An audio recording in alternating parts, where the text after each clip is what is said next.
venté par chez vous. Ouh. Oula, faut que je me recoiffe un petit peu là. Aujourd'hui, ça tombe bien que ce soit venté parce que je vais vous parler d'un jeu où il faut du vent.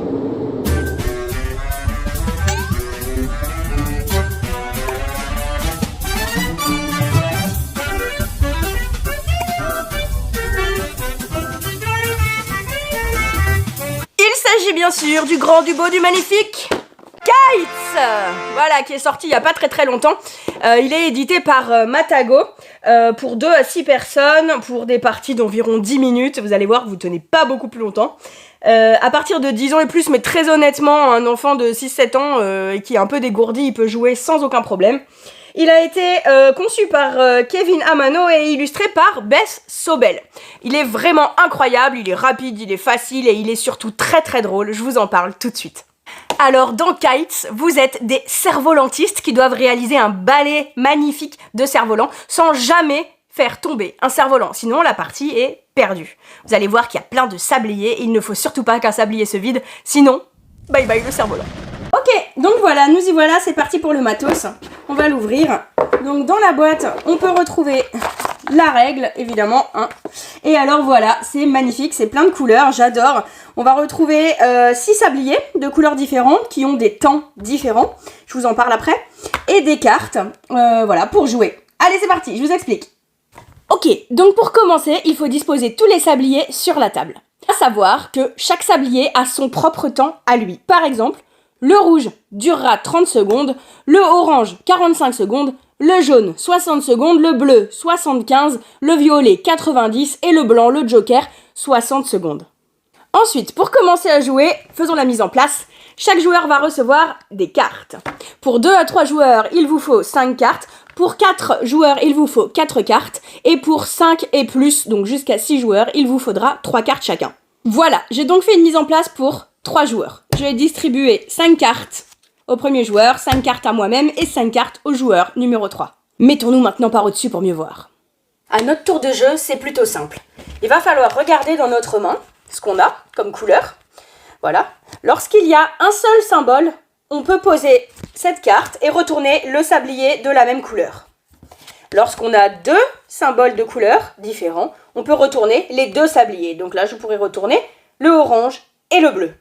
En ce qui concerne le sablier blanc, c'est un joker. Vous voyez qu'il y a toutes les couleurs dessus. Donc lorsque vous avez un seul symbole, vous pouvez tout à fait poser ce symbole pour retourner celui du milieu. Donc très clairement, à mon tour de jeu, je pose une carte, je retourne le sablier en question et je pioche. De façon à toujours avoir 5 cartes dans ma main. Je vais maintenant essayer de vous montrer un tour de jeu. C'est parti. Je prends mes cartes, je pose le rouge, je retourne un sablier et je pioche. C'est au joueur suivant. Le joueur suivant regarde ses cartes, il regarde ce qu'il a, il va mettre un orange, il va retourner le orange et il va piocher. Le joueur suivant, lui, va regarder ses cartes, il a du orange et du jaune ou alors il a le blanc. Il va poser et il va retourner le blanc. Et il pioche. Voilà, et ainsi de suite jusqu'à ce qu'on ait épuisé toutes nos cartes et toute la pioche. Au tout début de la partie, le premier joueur retourne le sablier blanc. Et il faut savoir une petite règle très importante, lorsque toute la pioche est épuisée et que donc vous avez jeté toutes les cartes, il vous reste 5 cartes dans la main, il faut impérativement vous défausser de toutes vos cartes avant que le sablier blanc ne soit épuisé. Puisque dès qu'il n'y a plus de pioche, vous n'avez plus le droit de retourner le sablier blanc. À vous donc de calculer pour qu'à la fin de la partie, quand il reste presque plus de cartes dans la pioche, un joueur astucieux retourne le sablier pour que vous ayez le plus de temps possible pour vous défausser de toutes vos cartes. C'est donc un jeu de rapidité, dextérité et de communication. Et j'ai pas fini, je vous dis encore une petite particularité, plutôt rigolote, pour ajouter du piquant. Avec le jeu, il y a des cartes turbulence. Donc ça, c'est pour ajouter un petit peu de fun et un petit peu de piquant une fois que vous avez bien maîtrisé le jeu et que vous arrivez à terminer votre balai sans faire échouer un seul cerf-volant. Vous pouvez rajouter un peu de piquant. Donc voilà les cartes turbulence, je vous les présente. Donc voilà l'avis de tempête. Celui-ci, quand vous le piochez, vous avez le droit de dire que vous l'avez pioché. Vous criez « Avis de tempête !» Et là, c'est simple, vous le gardez dans votre main et lorsque c'est votre tour de jouer, vous êtes obligé de le jouer. Et là, il faut retourner tous les sabliers en même temps. Donc croyez-moi, ça met bien le bazar.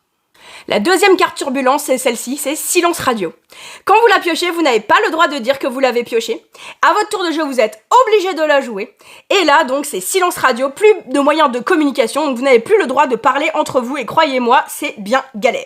Et la dernière carte turbulence, c'est corde emmêlée, ficelle emmêlée, les ficelles des cerfs-volants s'en mêlent. Lorsque vous la piochez, vous n'avez pas le droit de dire que vous l'avez piochée, vous la mettez dans votre main, mais à votre tour de jeu, vous êtes obligé de la jouer. Et là, il faut simplement prendre 2 cartes de votre main, passer une carte à droite, une carte à gauche, et du coup, on se retrouve avec des cartes qui n'étaient pas forcément prévues, et il faut revoir notre système de jeu. Voilà. Donc, des cartes pour embêter un petit peu, mais croyez-moi, ça rajoute du fun. Voilà, vous savez jouer à Kites. Donc c'est un petit jeu vraiment très très fun, vous allez voir, vous allez beaucoup rire, parfois vous allez vous engueuler avec vos copains. Gérard, pourquoi t'as pas mis le bleu?